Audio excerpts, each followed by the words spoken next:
Bolingo bomwana ya ya ye. Jésus bolingo nanga ye. Bolingo bomwana ya ya ye. Jésus bolingo bomwana ya ya ye.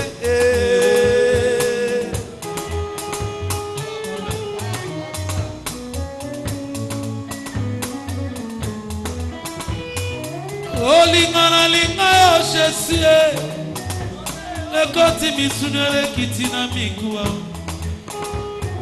lolango na pesa yo papa eleki misisa makila mpema yo Jésus na bengaka selie simanga loboko tokendo mboka yo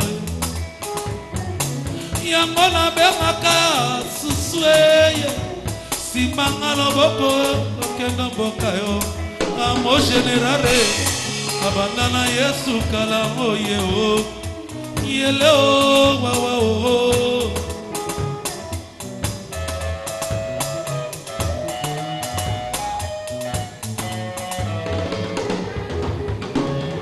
lolango na pesa o papa yele ki wolona diamara motu ata basangisi mabanga talo ya Kongo ekoko kala tena bolingo ngala pesa yo yango na bengaka selie simanga loboko tokende mboka yo yango na bengaka susue simanga loboko tokende mboka yo ai yo bolingo na ngaye yellow, wow, wow, wow.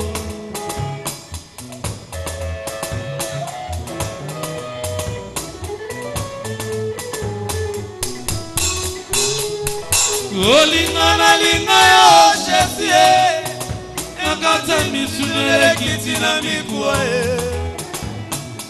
olango na pesa yo papa eleki usisama kila bema yo Jésus na bengaka yo selie simanga na bokolo kelo mboka yo yango na bengaka yo susue simanga na bokolo kelo mboka yo ai yololango na ngai yelo wa wa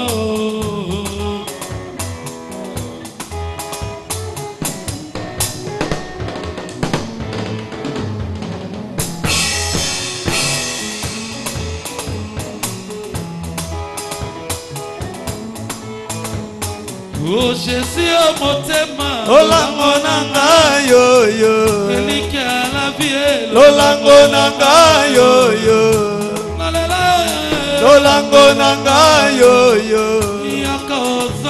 lolango nanga yo yo Jésus au motema lolango nanga yo yo elike mon général lolango nanga yo yo lolango nanga yo yo oh ya motema lolango nanga yo yo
Jésus o motema lola ngona yoyo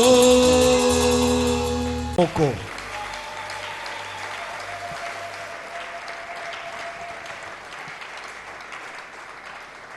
Merci pour l'interprétation de ces bons cantiques d'un artiste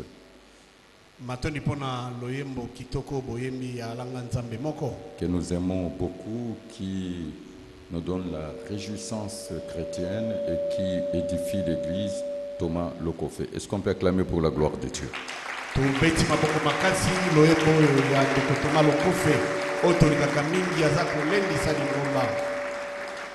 Qu'il soit béni celui qui vient au nom de l'Éternel.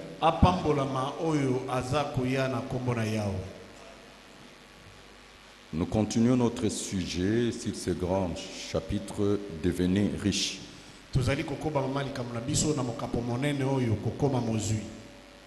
C'est possible.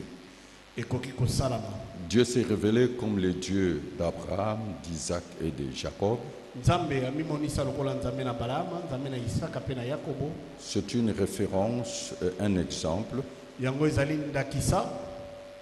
Abraham était riche. Isaac était fort riche. Jacob extrêmement riche. Et quand nous voyons l'espérance de vie dans leur vie sur la terre, ils sont tous morts dans une heureuse vieillesse rassasiée de jours.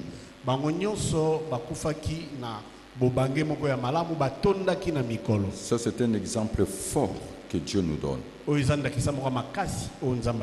Parce qu'il a établi l'alliance avec Abraham.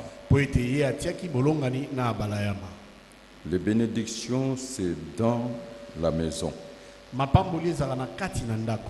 Il y a la maison d'Abraham, la maison d'Isaac, la maison de Jacob. Et aussi, il y a la maison de Dieu. La maison de Dieu, c'est l'Église. L'Église, corps mystère de notre Seigneur Jésus-Christ. L'ensemble de tous les croyants qui sont passés par l'expérience de la nouvelle naissance.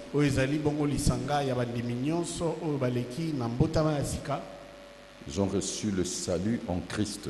Et l'Église, c'est la colonne et l'appui de la vérité. Donc, nous sommes dans la maison de Dieu. Et dans la maison de Dieu, nous sommes dans une clause de la promesse que Dieu a faite à Abraham. Que toutes les familles de la terre seront bénies en lui. Toutes les nations de la terre. Votre famille, ma famille, notre nation. Et c'est déjà une promesse accomplie en Jésus-Christ. Amen. Amen. Donc la richesse est un acquis pour le chrétien. Comme je le dis toujours, naître pauvre, ça ne dépend pas de toi, mais mourir pauvre aussi longtemps que tu as la force de travailler, cela n'est pas correct, et surtout si tu es chrétien.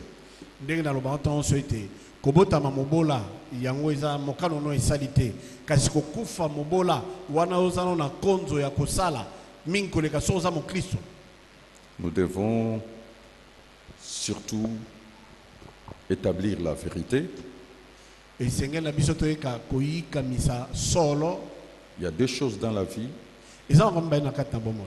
la vérité et la réalité. La réalité change,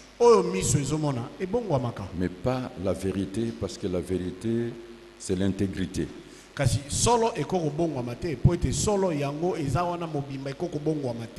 Et l'enseignement que je vous donne, c'est une série des vérités établies et aussi issues de mon parcours. Nous avons le même salut en Jésus-Christ. Si du moins tu as accepté Jésus-Christ comme ton unique sauveur et Seigneur, si tu as reçu le baptême en son nom, donc tu es chrétien. Mais nous n'avons pas le même parcours parce que nous n'avons pas la même destinée. À chacun son parcours. Nous avons le même ennemi, c'est le diable, le démon, les forces du mal. Mais nous n'avons pas les mêmes épreuves parce que nous n'avons pas les mêmes responsabilités. Comme je vous ai dit, le Seigneur avait 12 apôtres, 12 apôtres majeurs. Le diable a réclamé seulement Pierre. Pourquoi? Mais le fondement de base, ceux qui font la même chose, ceux qui sont dans la même profession, dans la même piste, rencontrent le même obstacle.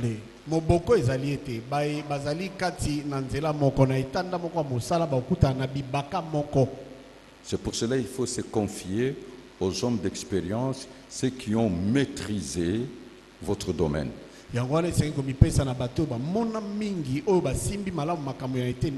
Et aussi dans la vie, il faut être un observateur. Parce que les expériences négatives que positives de nous-mêmes et des autres doivent nous servir de leçons de la sagesse.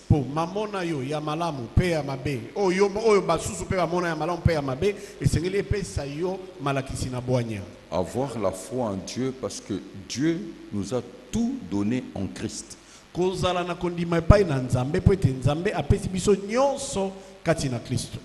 nous a donné en Christ et nous recevons par la foi. Nous sommes dans la nouvelle alliance. Et dans la nouvelle alliance, nous sommes les enfants de Dieu. Enfants d'Abraham. Héritier de Dieu, co-héritier avec Christ. Nous avons revêtu Christ et nous sommes scellés par le Saint-Esprit, c'est-à-dire notre être, esprit, âme et corps appartient à Dieu. Et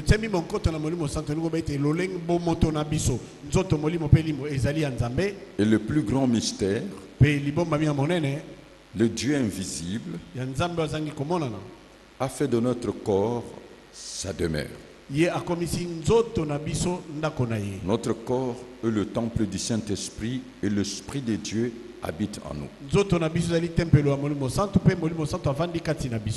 Et le temple du Saint-Esprit est saint.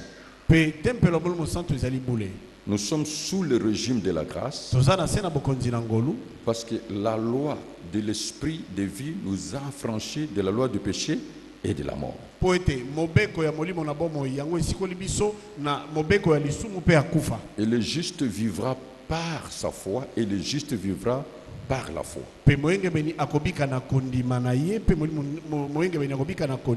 Comme l'argent répond presque à tout, la Bible dit l'argent répond à tout. Et aussi la foi répond à tout.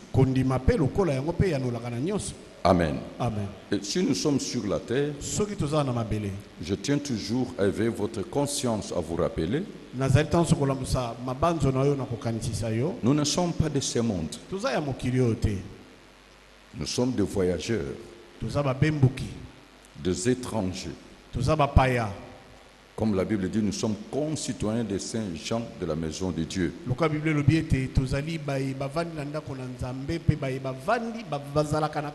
La Bible dit, nous sommes une race élue.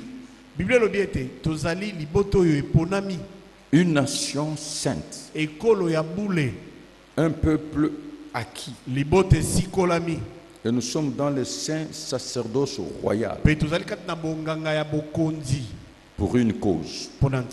D'abord, nous attendons un grand événement et avènement. Jésus revient.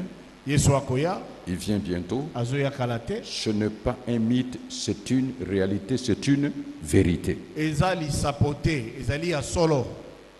Mais parce que nous sommes sur la terre, le but même de la bénédiction de Dieu dans notre vie, c'est pour faire avancer le royaume de Dieu et le travail de Dieu.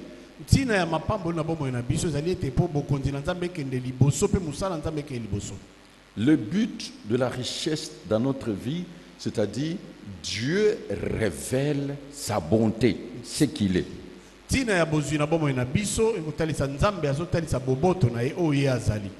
j'aimerais vous dire, il y a trop peu de riches sur la terre. Les bons riches, les vrais. C'est-à-dire la richesse qui vient de Dieu. Comme je vous ai montré le schéma, le précieux trésor que Dieu donne à un homme, c'est l'activité. Chacun reçoit selon l'œuvre de ses mains. C'est la bénédiction de l'Éternel qui enrichit. Tout travail procure de l'abondance. L'argent répond à tout. Et la Bible déclare, le projet d'un homme diligent n'amène qu'à l'abondance. Nous avons peu de riches dont la richesse vient de Dieu. Nous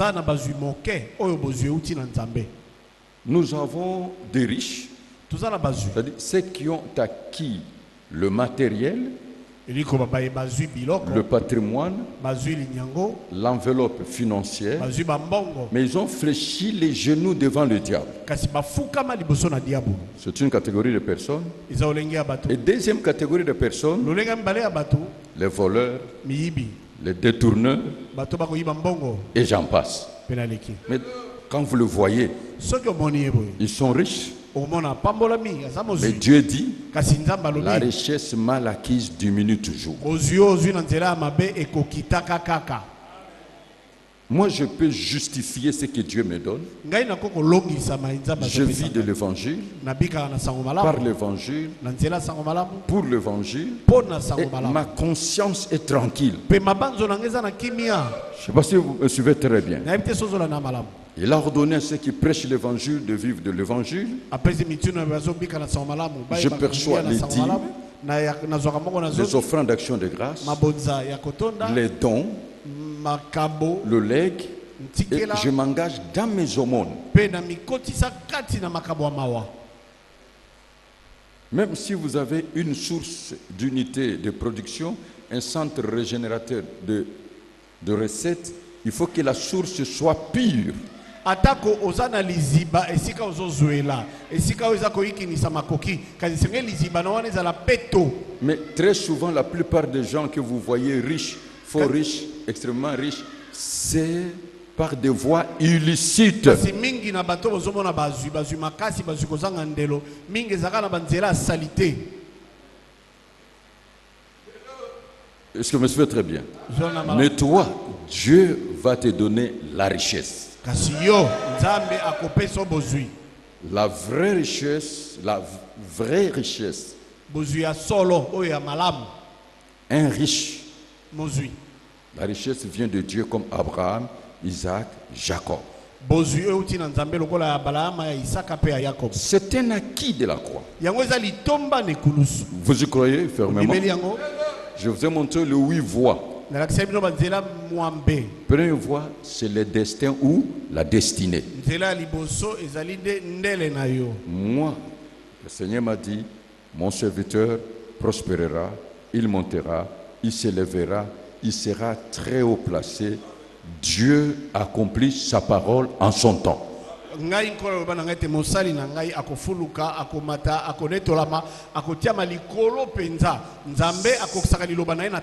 qui me sert, mon Père l'honorera. Le deuxième point, c'est le temps et les circonstances en notre faveur. Dieu, le maître du temps, et des circonstances.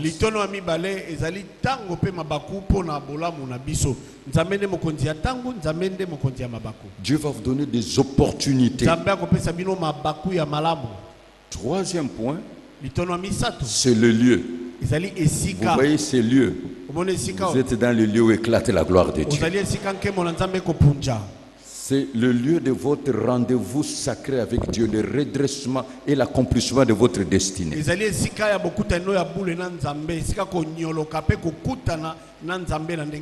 Quatrième point, mettez au service des autres les charismes que Dieu donne. Cinquième point, mettez au service des autres le don, le talent inné que vous avez reçu de Dieu.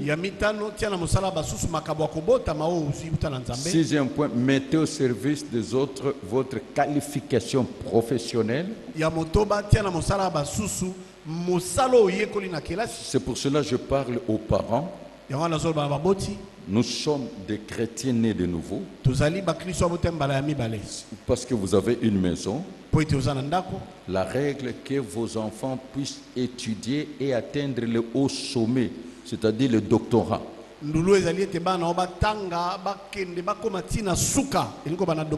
Faites de façon que vos enfants aient la maîtrise de l'informatique, de l'anglais, parce que c'est le passeport dans la vie, c'est une langue commerciale. Est-ce que vous me suivez très bien? Que les enfants soient filles ou garçons, payez ces prix-là. Et ensuite que vos enfants puissent recevoir le salut. Quand Dieu m'a parlé sur le mystère de la maison, quand ton épouse ou tes coépouses, si tu en as plusieurs, dont n'apporte rien pour l'avancement de l'œuvre de Dieu, ne représente rien devant Dieu.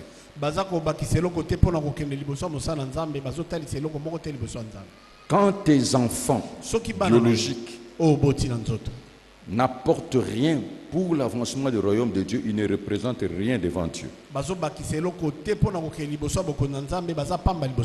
Parce que la famille se termine ici sur la terre. Quelqu'un peut me dire amen? Ici sur la terre,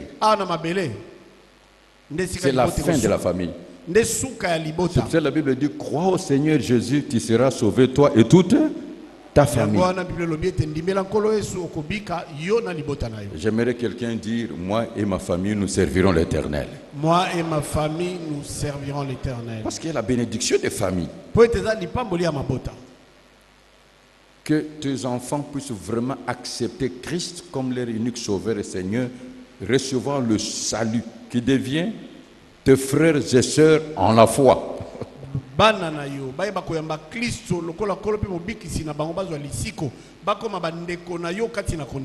Faites de sorte que tous ceux qui sont sous vos responsabilités puissent prier votre Dieu.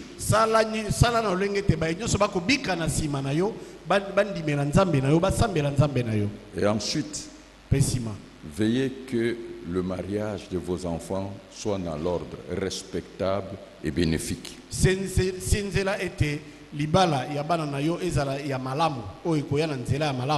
savez, la Bible déclare: comme celui qui vous a appelé est saint, soyez saints dans toute votre conduite. Notre sainteté est un acquis de la croix. Ce n'est pas notre conduite. Suivez-moi très bien. Notre sainteté est un acquis de la croix. Et vous allez voir. Mais notre part de responsabilité, c'est d'avoir une bonne conduite sur la terre.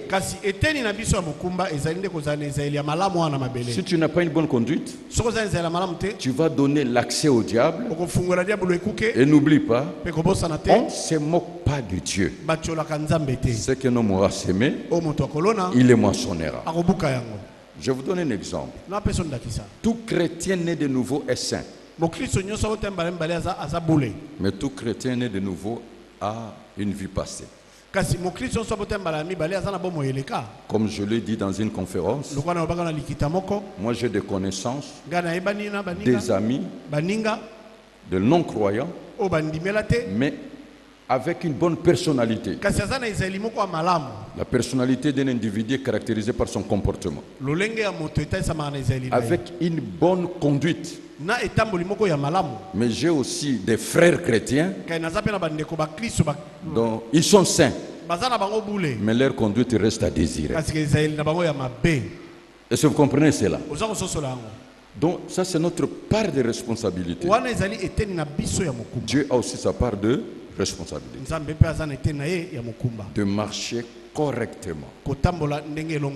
Que Dieu vous bénisse davantage. Et alors, dans cette voie-là, il y a aussi l'expérience.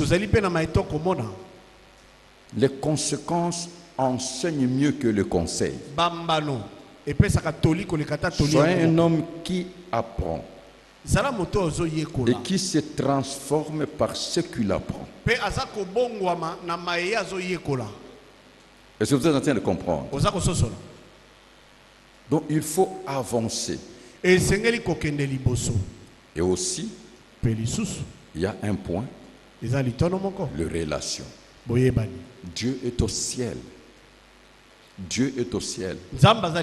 Il nous parle par sa parole. Mais il nous bénit au travers les hommes et les femmes.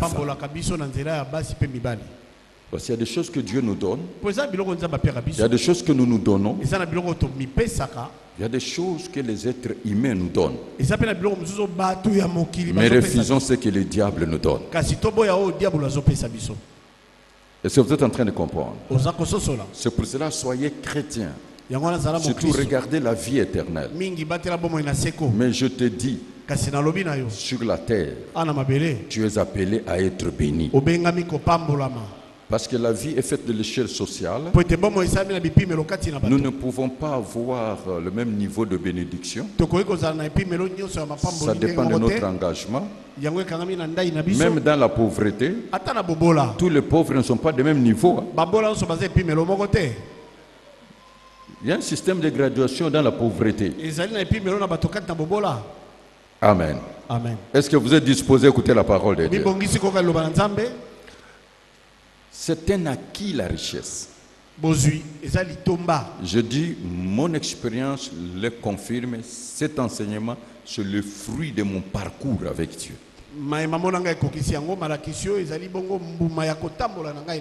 Alors je dis qu'aujourd'hui, suivez-moi avec une attention soutenue. Dieu ne donne pas un message au hasard parce qu'il y a quelqu'un ici qui va vivre la richesse. Et c'est une préparation. Celui qui est bien informé, il vit en avance. Donc Dieu te donne une bonne information. Ce que je dis, je vais partager avec vous une série de vérités bibliques pour que vous puissiez vous positionner sur la terre.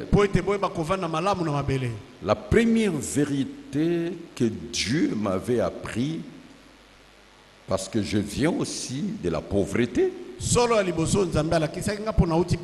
dans Deutéronome chapitre 30, verset 15 et le verset 19, c'est-à-dire la loi de la séparation.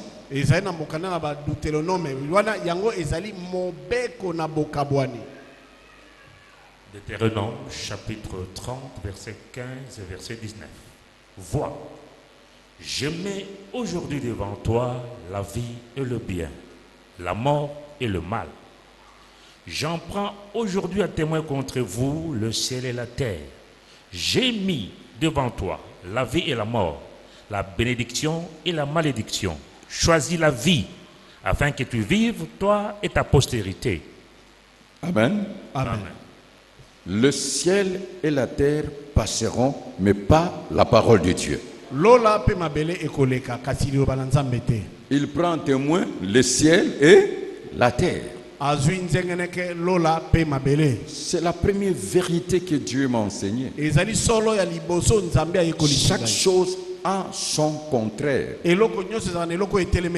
pour réussir, il faut savoir opérer dans votre côté. C'est la loi de séparation, la loi de parallélisme. Il y a la frontière quelque part.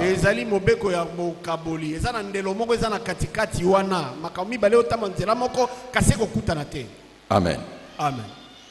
Donc vous devez savoir qu'il y a la vie, la mort, le bien, le mal, la bénédiction, la malédiction. Mais c'est à vous de choisir.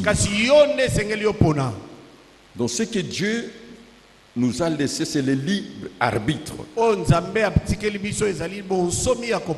J'ai déjà parlé ici sur les 5 droits fondamentaux. Le droit à la vie, à la liberté, de propriété, de prospérité, mais le droit de choisir. Notre vie, c'est le processus de choix. On choisit tout. Et nous vivons les conséquences de nos choix. Alors je vais vous faire une démonstration. Vous êtes prêts à suivre cette démonstration?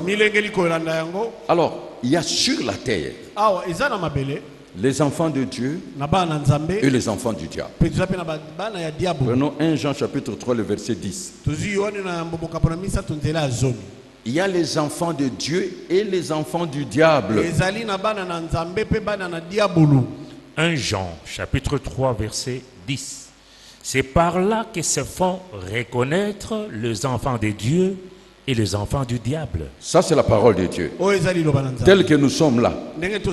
Il y a les enfants de Dieu, les enfants du diable, mais ce n'est pas écrit sur leur visage. Donc, ça veut dire, il y a ceux qui ont la sémence de Dieu et ceux qui ont la sémence de Satan.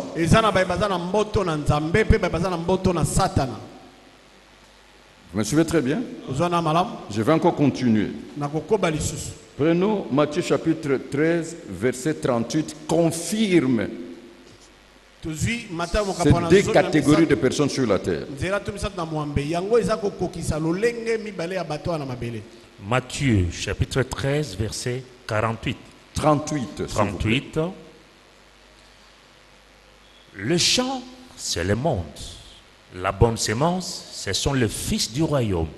L'ivraie, ce sont les fils du malin. Qu'est-ce que vous remarquez?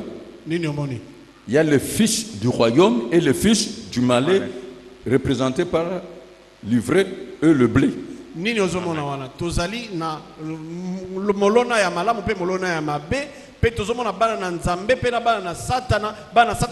champ, c'est le monde. Mais je vais vous dire une chose. Le blé ne peut pas devenir l'ivraie et l'ivraie ne deviendra jamais le blé.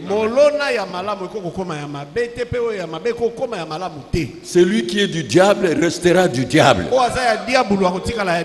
Celui qui est de Dieu restera de Dieu. Quand tu te promènes là, sur la terre, il y a des fils de Dieu et des fils de Satan. Les enfants de Dieu, les enfants de Satan. Mais sans discernement des esprits, vous ne pouvez pas les connaître. Nous continuons, pasteur Jean-Marie. Juste pour vous édifier davantage. 1 Thessaloniciens chapitre 5 verset 5. 1 Thessaloniciens chapitre 5 verset 5. Vous êtes tous des enfants de la lumière et des enfants du jour. Nous ne sommes point de la nuit ni des ténèbres. Qu'est-ce que vous remarquez? Il y a les enfants de lumière, les enfants du jour, de la nuit et des ténèbres. Amen. Ça passe ou ça casse? Ça passe. Parce que Dieu doit vous ouvrir les yeux. Prenons 2 Corinthiens chapitre 11 verset 13. 2 Corinthiens chapitre 11 verset 13. Ces hommes-là sont des faux apôtres, des ouvriers trompeurs déguisés en apôtres de Christ.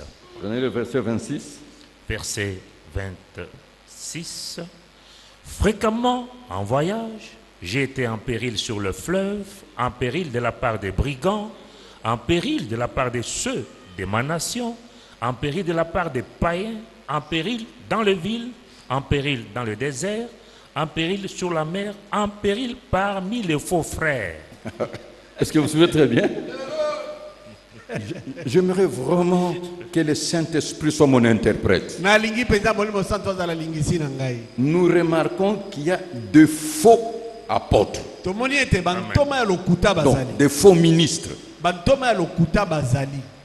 Nous remarquons qu'il y a de faux ouvriers. Mais ils se sont déguisés en apôtres de Christ. Ils ne sont pas et ils ne seront jamais.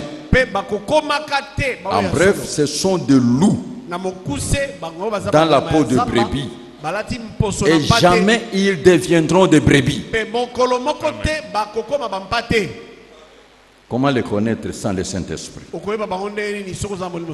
Donc nous avons aussi de faux frères, de fausses sœurs. C'est fort. Vous connaîtrez la vérité vous affranchit. Prenons Galates chapitre 2 verset 4.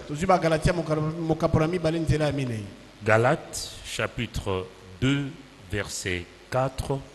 Et cela à cause de faux frères qui s'étaient furtivement introduits et glissés parmi nous pour épier la liberté que nous avons en Jésus-Christ avec l'intention de nous asservir. Amen.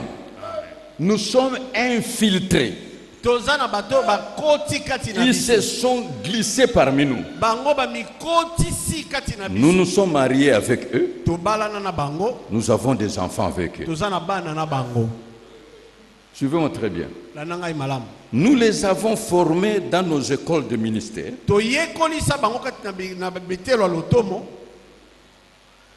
L'école biblique. Nous les avons ordonnés, confiés des responsabilités. Ils chantent, ils prient, ils sont avec nous.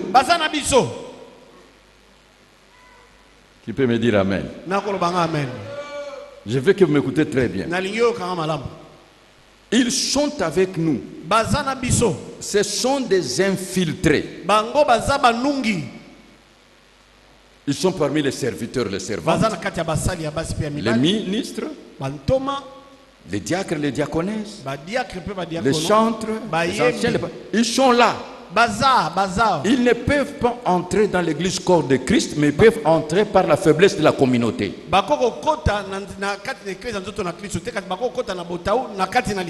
Ils ont de grandes responsabilités. Ils sont dans nos services de protocole, dans nos services de sécurité. Mais leur objectif, c'est de détruire les vrais.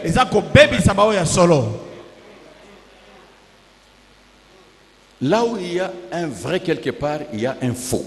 Je vais vous faire une démonstration. Est-ce qu'il y a un billet de 50 000 francs congolais? La Banque centrale n'a pas encore émis. Et les contrefacteurs ne peuvent pas. Mais tous nos billets, il y a des faux. Les vrais faux, c'est ce qui entraîne aussi l'inflation.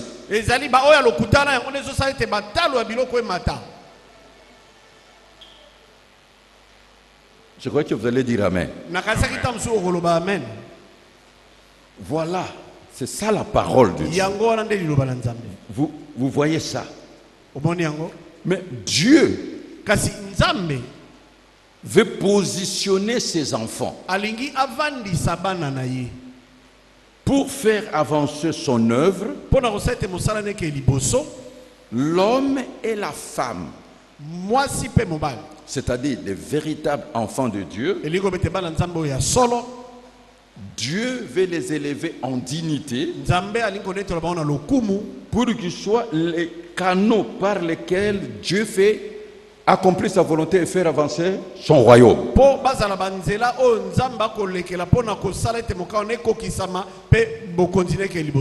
Pourquoi? Il y a un principe. Il y a négociation quand les forces sont égales. Vous êtes d'accord avec moi? Mais celui qui est dans la position de force ne négocie pas.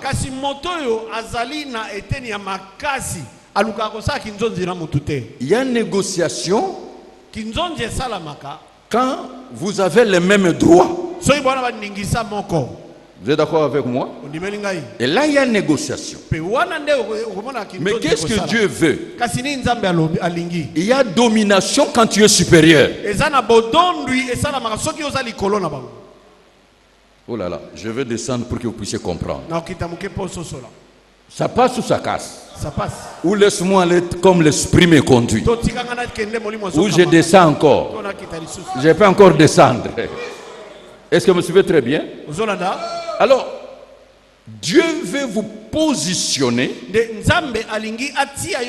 spirituellement, matériellement, financièrement, physiquement, à être supérieur pour dominer, qu'il n'y ait pas de négociation,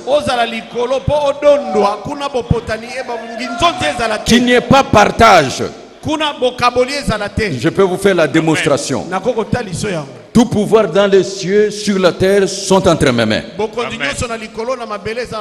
Je vous donne le pouvoir et l'autorité de faire quoi? De marcher sur le serpent, sur le scorpion et sur toute la puissance de l'ennemi. Et rien ne pourra vous nuire parce qu'il n'y a pas de négociation. On marche sur lui.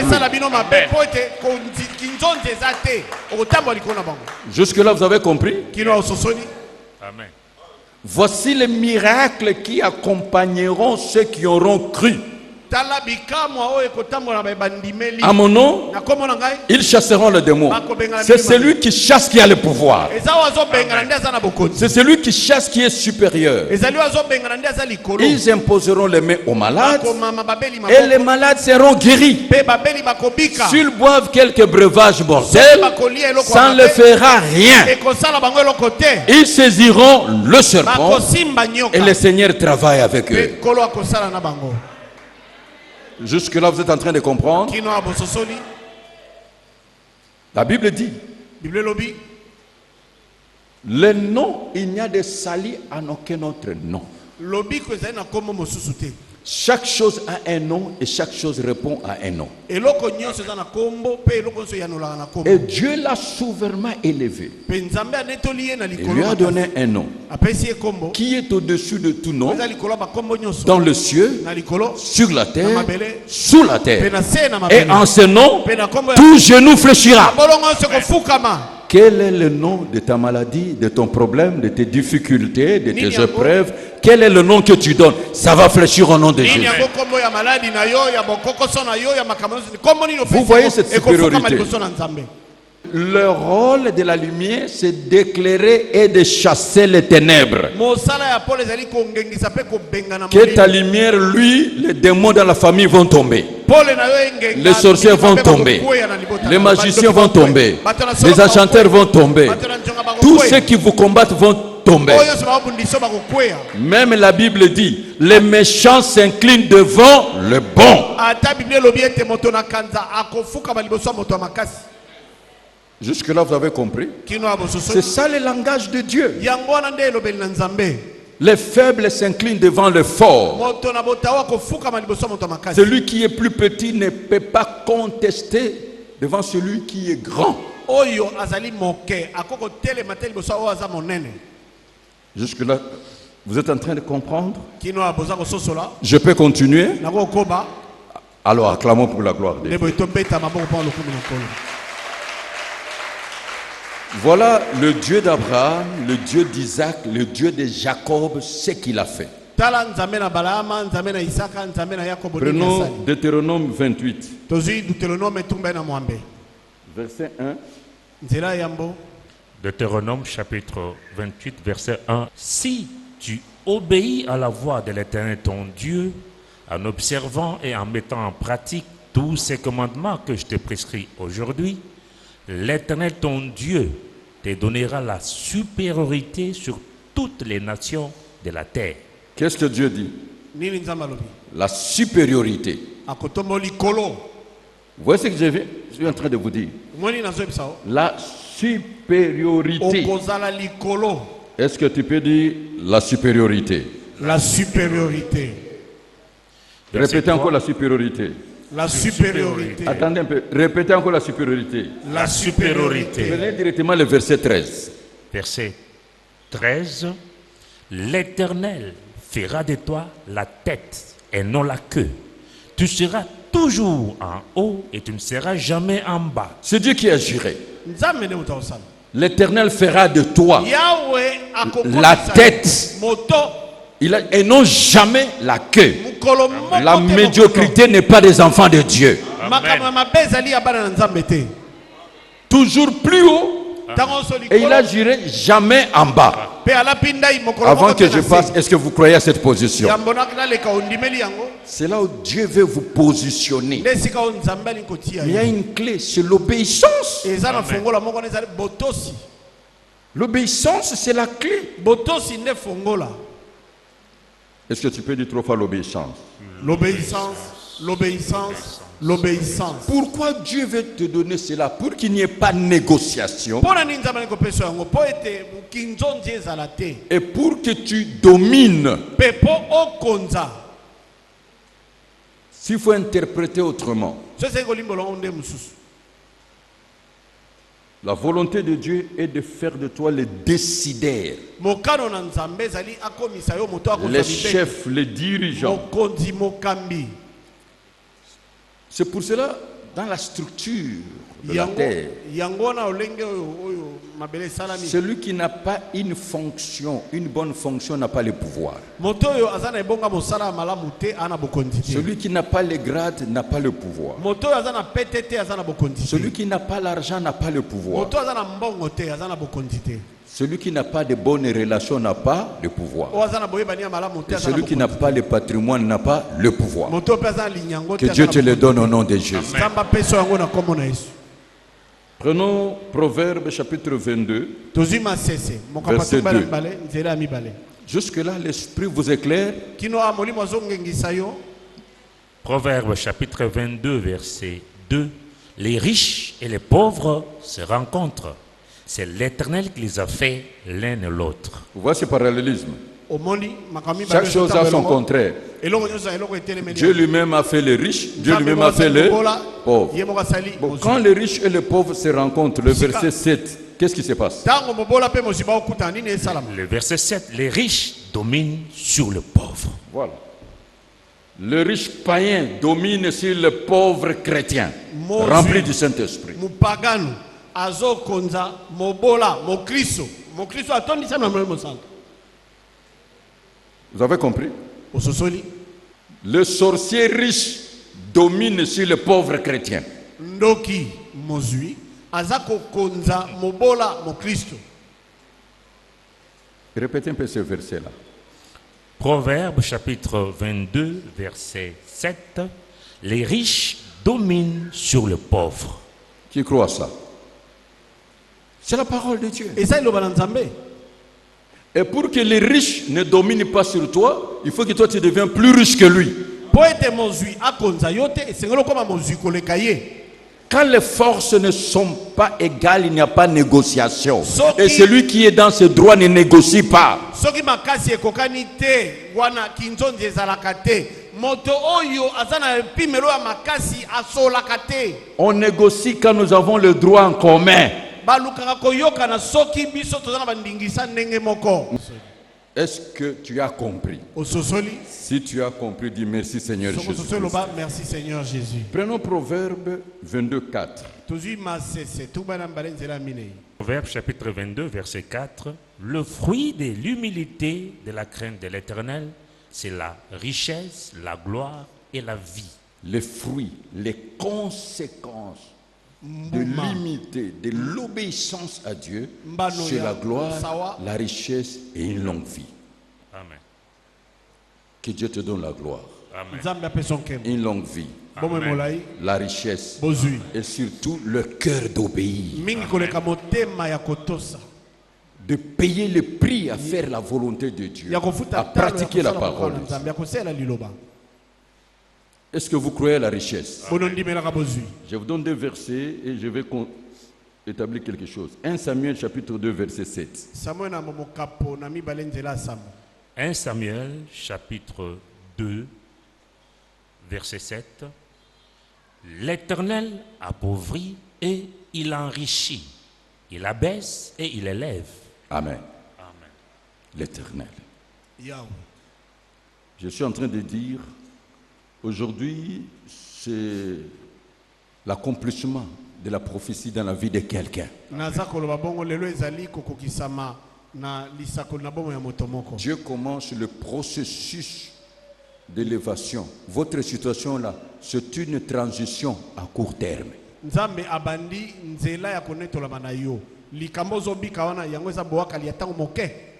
Mais prenez ce que le Dieu de l'armée de l'Éternel fait. Psaume chapitre 113, verset 7 à 8.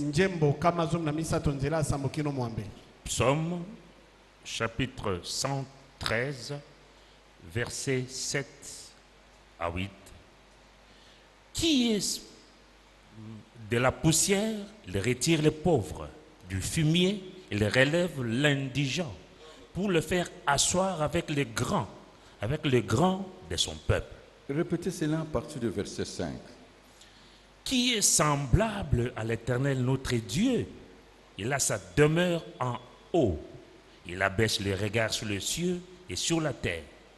De la poussière, il retire le pauvre. Du fumier, il relève l'indigent pour le faire asseoir avec les grands de son peuple. Dieu va vous introduire dans la cour des grands. Il va vous faire asseoir avec le grand. Amen. On va vous compter parmi les grands. Amen. La première chose qu'il a commencé à Abraham, je rendrai ton nom grand. Amen.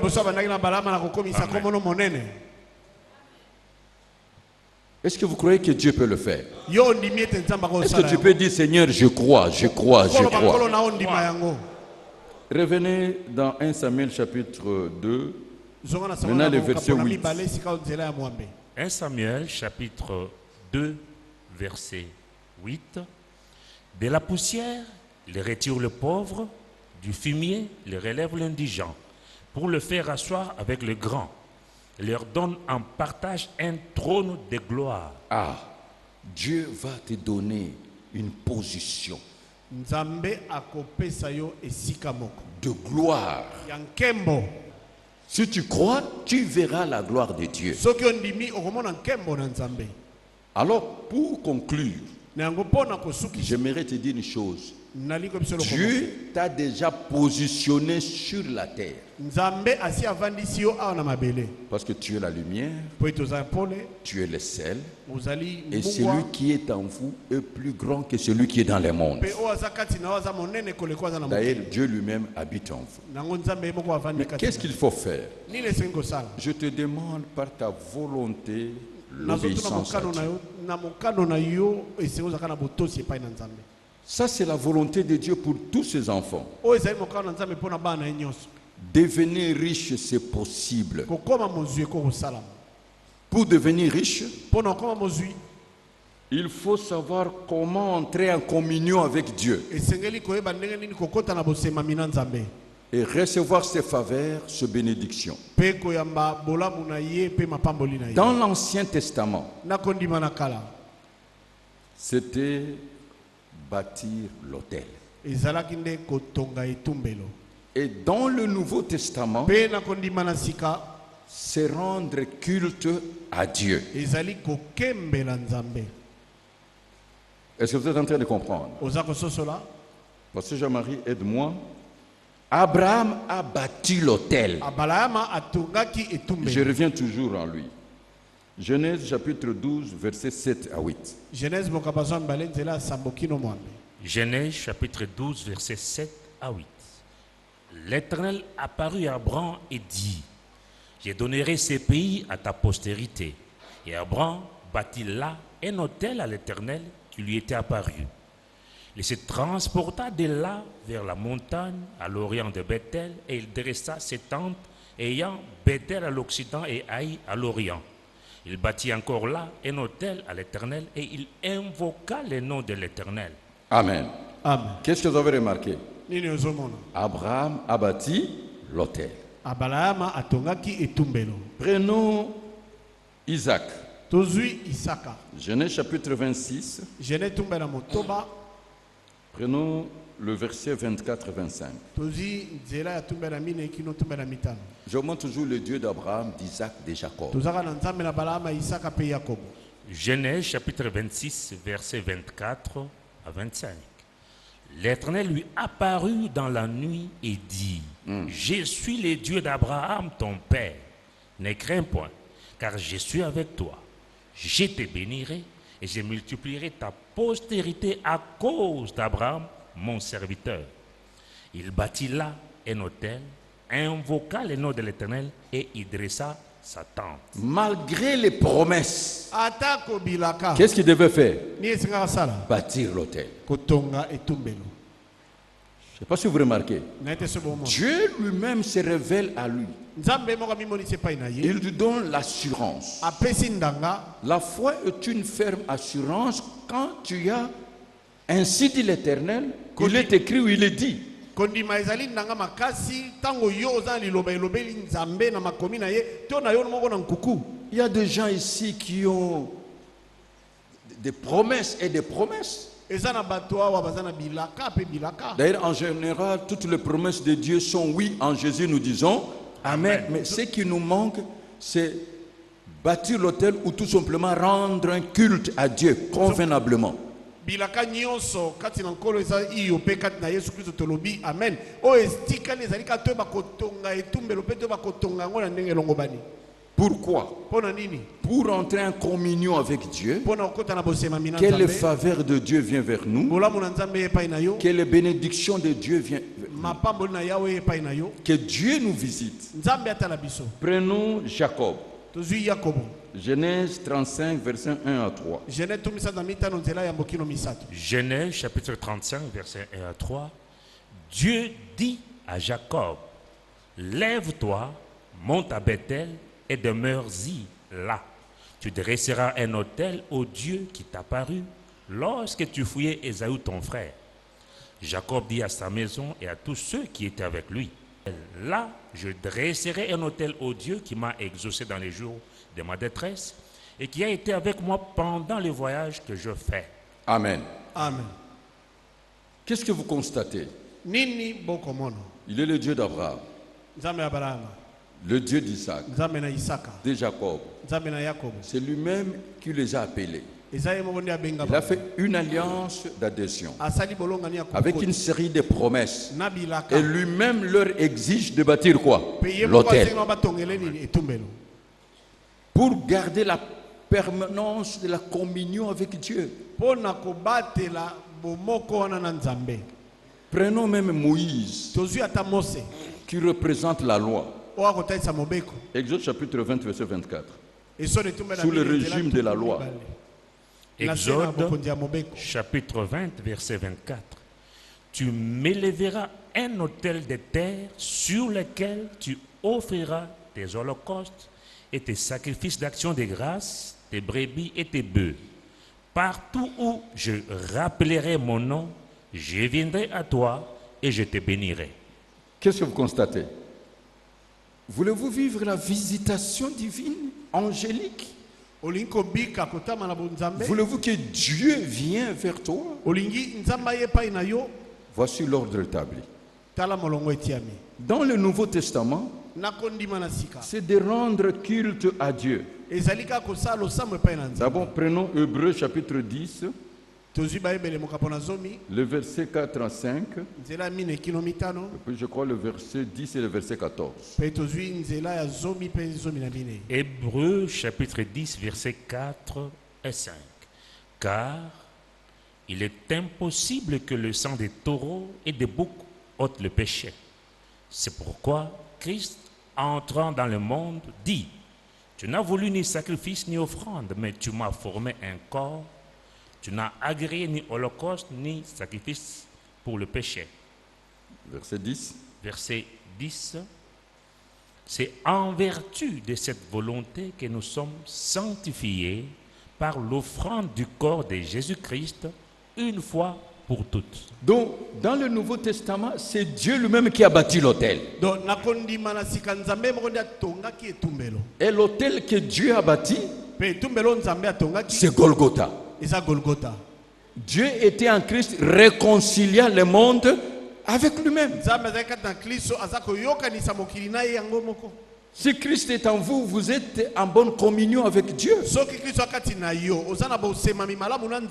C'est pour cela la Bible déclare, prenez le verset 14. Verset 14. Car par une seule offrande, il a amené à la perfection pour toujours ceux qui sont sanctifiés. Prenons seulement Éphésiens chapitre 5 verset 2. Éphésiens chapitre 5 verset 2. Marchez dans la charité à l'exemple de Christ qui nous a aimés et qui s'est livré lui-même à Dieu pour nous comme une offrande et un sacrifice de bonne odeur. Amen. Amen. J'aimerais vous dire ceci. C'est une alliance avec Dieu. Que ce soit bâtir l'autel ou rendre culte à Dieu, c'est la même chose. Amen. Amen. Parce qu'on va concilier l'Ancien et le Nouveau Testament. Mais maintenant, comment le faire? Voici le mystère. Et je suis en train de te dire, si Dieu t'ouvre les yeux de le faire, c'est fini. Moi, c'est ce que je fais. Prenons Psaume chapitre 50, verset 5. Psaume chapitre 50, verset 5. Rassemblez-moi mes fidèles qui ont fait alliance avec moi par le sacrifice. Amen. Amen. Qui ont fait alliance avec moi par le sacrifice.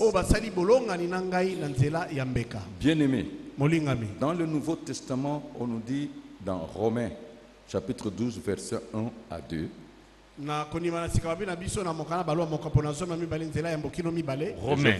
Montre seulement le pourquoi de la communion avec Dieu. Romains chapitre 12, verset 1 à 2. Je vous exhorte donc, frères, par les compassions de Dieu, à offrir vos corps comme un sacrifice vivant, saint, agréable à Dieu, ce qui sera de votre part un culte raisonnable. Ça commence par là. Continue. Ne vous conformez pas au siècle présent, mais soyez transformés par le renouvellement de l'intelligence, afin que vous discerniez quelle est la volonté de Dieu, ce qui est bon, agréable et parfait. Amen. Amen. Avant de prier avec vous, parce que j'aimerais vraiment que vous puissiez comprendre, Dieu vous a déjà positionné. Devenir riche, c'est simple, c'est facile. Si vous suivez les règles, tout est code, tout est règle, tout est protocole, d'accord, tout est alliance.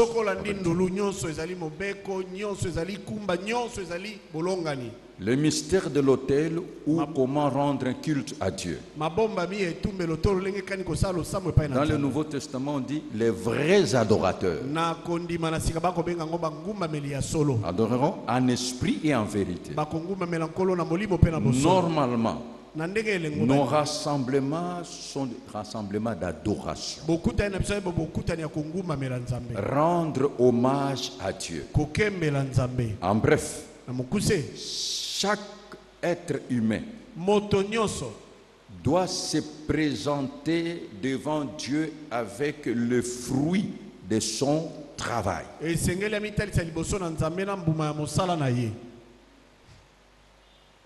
Donc, les offrandes, c'est une rubrique dans l'adoration.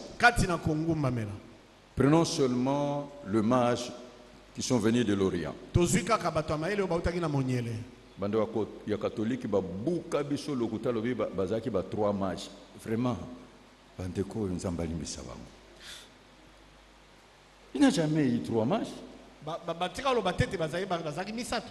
La Bible dit le mage.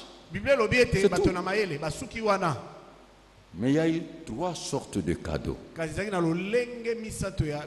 Quand ils se sont prosternés, ils ont ouvert les trésors. C'est pour cela. David dit, je ne me présenterai pas main vide devant Dieu. Parce que la Bible dit, tu ne peux pas dire, c'est ma force qui m'a donné.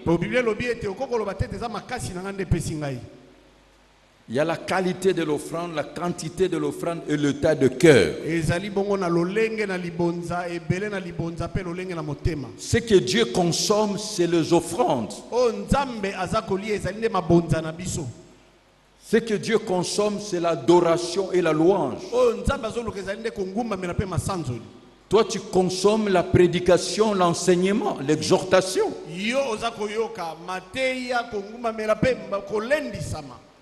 Est-ce que vous me suivez très bien? C'est ce qu'il faut comprendre.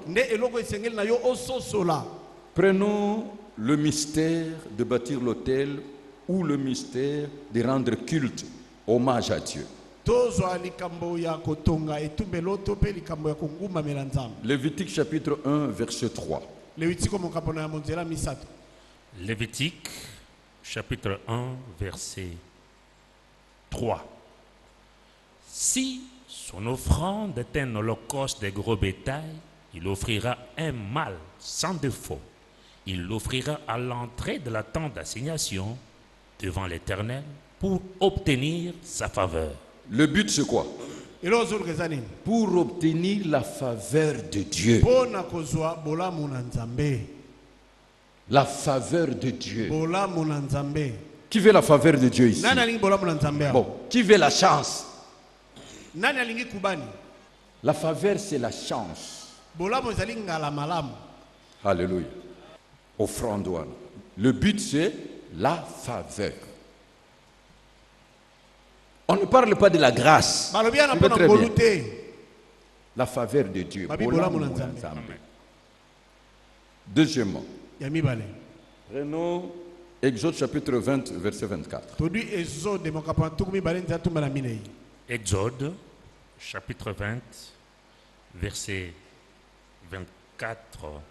Tu m'élèveras un autel de terre sur lequel tu offriras tes holocaustes et tes sacrifices d'action de grâce, tes brebis et tes bœufs.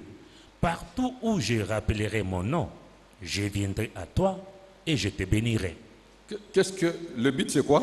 Dieu veut te bénir spirituellement, financièrement, matériellement, physiquement. Qui a compris? Prenons maintenant le mystère. Matthieu 23, 16 à 21. Matthieu chapitre 23, verset 16 à 21. Malheur à vous, conducteurs aveugles, qui dites, si quelqu'un jure par le temple, ce n'est rien. Mais si quelqu'un jure par l'or du temple, il est engagé. Insensé et aveugle, lequel est le plus grand, l'or ou le temple qui sanctifie l'or? L'or ou le temple qui sanctifie l'or? Qu'est-ce qui sanctifie l'offrande? Ou l'or, c'est quoi? Le temple. Attention avec le lieu de prière. Attention avec les assemblées de l'église. Continuez. Si quelqu'un, dites-vous encore, jure par l'autel, ce n'est rien. Mais si quelqu'un jure par l'offrande qui est sur l'autel, il est engagé. Aveugle, lequel est le plus grand, l'offrande ou l'autel qui sanctifie l'offrande? Qu'est-ce qui sanctifie?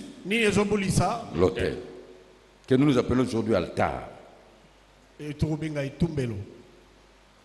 Tu dois bâtir ton autel sur ton assemblée locale et sur la personne de ton père spirituel.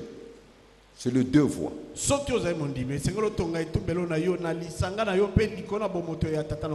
Galates 6 qui le dit. Galates, chapitre 6, verset 6. Verset 6. Que celui à qui l'on enseigne la parole fasse part de tous ses biens à celui qui l'enseigne. Est-ce que vous avez compris? Comme Dieu a dit à Abraham, celui qui te bénira, je le bénirai. Sur la terre, il y a le parallélisme. Ceux qui sont de l'autre côté, ils ont des hôtels. Est-ce que vous me suivez très bien? Prenons 1 Corinthiens chapitre 10, versets 18 et 20. Aujourd'hui, je vais m'arrêter là.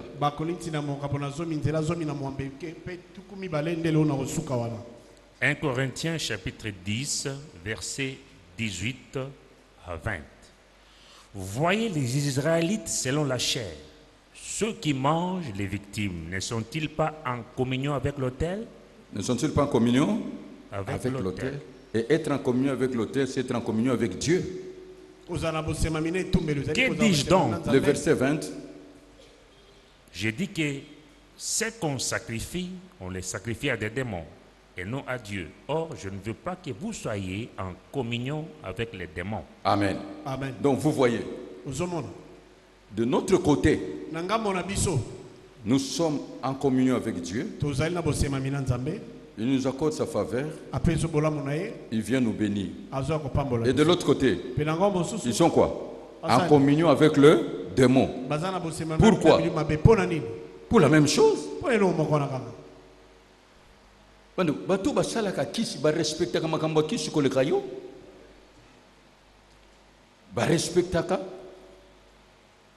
Un chrétien qui va mourir pauvre, il travaille durement, c'est lui-même.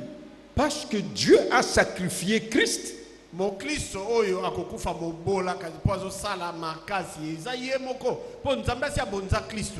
toi. Tout est sacrifice. Mon pouvoir ici est basé sur deux choses. Le sang de Christ et le Saint-Esprit. Et tout pouvoir, c'est sur le sang et l'esprit.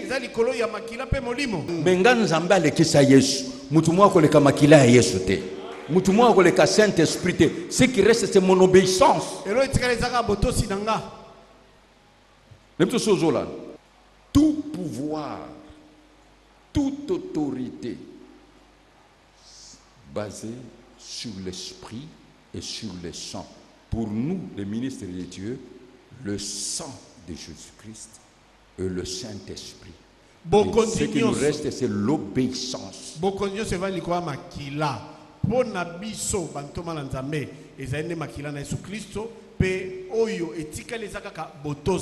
Et ensuite, savoir opérer de votre côté. Parce que vous êtes enfant de Dieu. Il faut savoir opérer avec le Saint-Esprit. Vous êtes du jour. Il faut savoir comment opérer. Vous êtes de la lumière. Il faut savoir comment opérer. Vous êtes fils de Dieu.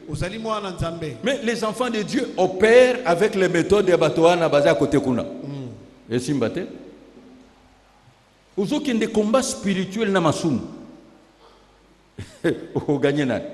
La force de Dieu, c'est la faiblesse de Satan. La force de Dieu, c'est l'amour. Et là où il y a l'amour, le diable est faible. La force de Dieu, c'est l'unité. Là où il y a l'unité, le diable est faible. La force de Dieu, c'est la vérité. Là où il y a la vérité, le diable tombe.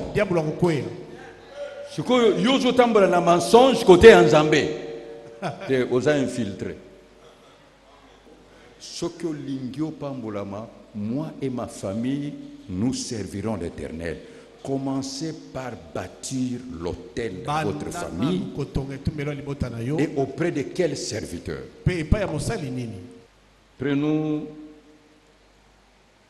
un seul verset, Josué 24, 15. Josué, chapitre 24, verset 15. Et si vous ne trouvez pas bon de servir l'Éternel, choisissez aujourd'hui qui vous voulez servir, ou les dieux que servaient vos pères au-delà du fleuve, ou les dieux des Amoréens dans le pays desquels vous habitez. Moi et ma maison, nous servirons l'Éternel. Amen. Amen. Je réponds à un jeune homme, il m'a posé la question, est-ce que vous pouvez me montrer un apôtre qui était riche? Je te le montre. Prenez seulement Philippiens 4, 18. Philippiens, chapitre 4, verset 18. J'ai tout reçu. Qu'est-ce que l'apôtre dit?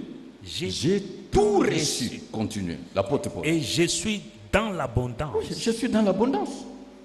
J'ai été comblé de biens en recevant par Épaphrodite ce qui vient de vous comme un parfum de bonne odeur. Oui.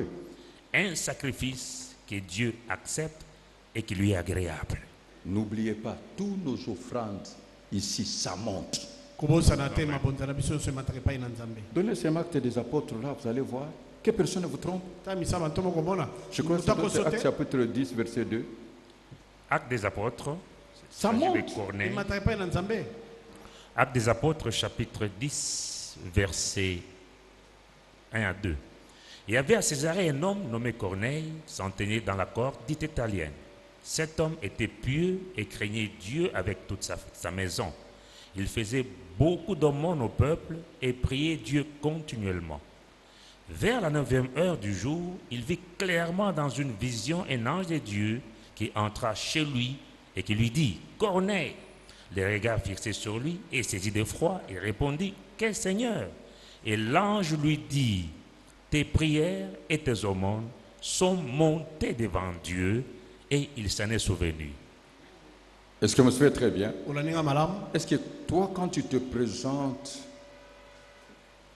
pour donner tes offrandes, dans ta tête, tu sais que tes prières montent et tes offrandes aussi montent à Dieu?